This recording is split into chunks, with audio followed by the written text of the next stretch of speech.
ಕೆರೆದಂಡೆಯಲ್ಲಿ rape and murder scene create ಮಾಡಿದ ಆಕೆ ಪ್ರಿಯಕರನ ಜತೆ ಜೂಟಾಗಿದ್ಲು. ಪೊಲೀಸರು ಕೆರೆ ಬಳಿ ಶೋಧ ನಡೆಸುವಾಗಲೇ ಪ್ರಿಯಕರನ ಮನೆಯಲ್ಲಿ ಪತ್ತೆಯಾಗಿದ್ಲು. ಅದೇ ಡೌರಾಣಿಯ ಆಟಕ್ಕೆ ಸಿಸಿಟಿವಿ ದೃಶ್ಯಗಳೇ ಸಾಕ್ಷಿಯಾಗಿವೆ. ಆಕೆ ಬಸ್ ಹತ್ತಿ ಬರುವಾಗಿನಿಂದ ಹಿಡಿದು ಪ್ರಿಯಕರನ ಮನೆ ಮುಂದೆ ಇಳಿಯೋವರೆಗೂ ಎಲ್ಲಾ ಸೀನ್ಗಳನ್ನ ತೋರಿಸ್ತೀವಿ ನೋಡಿ. ಅಮ್ಮನ ಮುಂದೆ ಗೌರಮ್ಮ, ಪ್ರಿಯಕರನ ಜೊತೆ ಡಿಂಗ್ ಡಾಂಗ್. ನೌಟಂಕಿ ಪ್ರಿಯಾಂಕಾಳ ಆಟಕ್ಕೆ ಸಿಸಿಟಿವಿಗಳ ಸಾಕ್ಷಿ. ತುಮಕೂರು ಜಿಲ್ಲೆ ಕುಣಿಗಲ್ನ ಪ್ರಿಯಾಂಕಾ ಫೆಬ್ರವರಿ 12ರಂದು ಮದುವೆಗೆ ಅಂತ ಹೋದವಳು ವಾಪಸ್ಸಾಗಿರಲಿಲ್ಲ.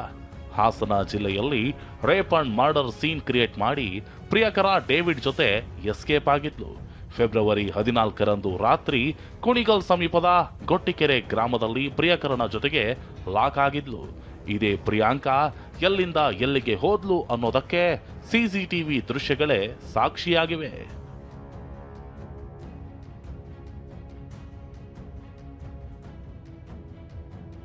ಫೆಬ್ರವರಿ 12ರಂದು ಚಿಕ್ಕಮಗಳೂರಿನಲ್ಲಿ ಮದುವೆ ಮುಗಿಸಿಕೊಂಡ ಪ್ರಿಯಾಂಕಾ ಬೇಲೂರು ತಾಲೂಕಿನ ಕೈಮರದಲ್ಲಿ ಅಮ್ಮನ ಮನೆಗೆ ಹೋಗಿದ್ಲು. ಮೊದಲೇ ಪ್ಲಾನ್ ಮಾಡಿಕೊಂಡಿದ್ದ ಪ್ರಿಯಾಂಕಾ ಅಮ್ಮನ ಜೊತೆಗೆ ಬಸ್ ನಿಲ್ದಾಣಕ್ಕೆ ಬಂದು ಬಸ್ ಹತ್ತಿದ್ಲು. ಹೀಗೆ ಬಸ್ ಹತ್ತೋ ಮುನ್ನ ಅಮ್ಮನನ್ನ ತಬ್ಬಿಕೊಂಡು ಬಾಯ್ ಹೇಳಿದ್ಲು. ಮಗಳು ಸಾರಿಗೆ ಬಸ್ ಹತ್ತುತ್ತಿದ್ದಂತೆ ತಾಯಿ ಮನೆ ಕಡೆ ಹೆಜ್ಜೆ ಹಾಕಿದ್ಲು.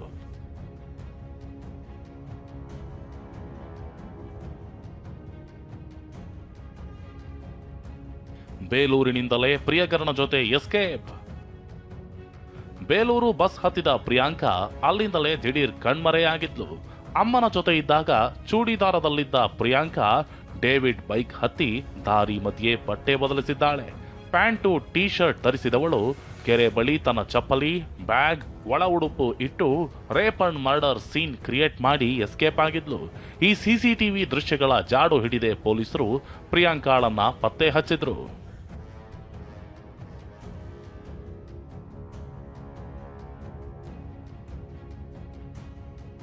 ಪ್ರಿಯಾಂಕಾಗಾಗಿ ಮನೆ ರೆಡಿ ಮಾಡಿದ್ದ ಡೇವಿಡ್. ಬೈಕ್ನಲ್ಲೇ ಮನೆಗೆ ಕರೆದುಕೊಂಡು ಬಂದ ಗೆಳೆಯ. ಪ್ರಿಯಾಂಕಾ ಅಲ್ಲಿ ಅಮ್ಮನಿಗೆ ಚಳ್ಳೆ ಹಣ್ಣು ತಿನ್ನಿಸಿ ಡೇವಿಡ್ ಬೈಕ್ ಏರಲು ಬೇಲೂರಿನಲ್ಲಿ ರೆಡಿಯಾಗಿದ್ರೆ, ಇತ್ತ ಕುಣಿಗಲ್ ಸಮೀಪದ ಗೊಟ್ಟಿಗೆರೆಯಲ್ಲಿದ್ದ ಡೇವಿಡ್ ಅಂದು ಮಧ್ಯಾಹ್ನದಿಂದಲೇ ತಯಾರಿ ನಡೆಸಿದ್ದ.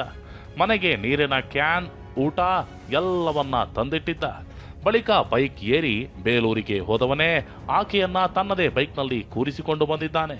ಬೈಕ್ನಲ್ಲಿ ಇಬ್ರೂ ಬರ್ತಿರೋ ದೃಶ್ಯ ಸಿಸಿಟಿವಿಯಲ್ಲಿ ಕೂಡ ಸೆರೆಯಾಗಿದೆ.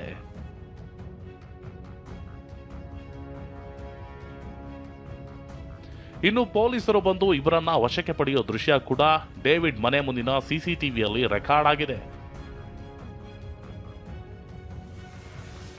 ಅದೇನೇ ಇರಲಿ, ಪತಿ ಸೇರಿದಂತೆ ಇಡೀ ಕುಟುಂಬಕ್ಕೆ ಕಣ್ಣೀರು ತರಿಸಿ ಪೊಲೀಸರನ್ನ ಯಾಮಾರಿಸಿದ್ದ ಪ್ರಿಯಾಂಕಾ ಸದ್ಯ ಹಾಸನದ ಮಹಿಳಾ ಸಾಂತ್ವನ ಕೇಂದ್ರದಲ್ಲೇ ವಾಸ್ತವ್ಯ ಹೂಡಿದ್ದು ಚಂಚಲ ಮನಸ್ಸನ್ನ ಸರಿ ಮಾಡೋ ಪ್ರಯತ್ನ ನಡೆದಿದೆ. ಹಾಸನದಿಂದ ಮಂಜುನಾಥ್ ಕೆಬಿ ಜೊತೆ ಜಗದೀಶ್, ಟಿವಿ9 ತುಮಕೂರು.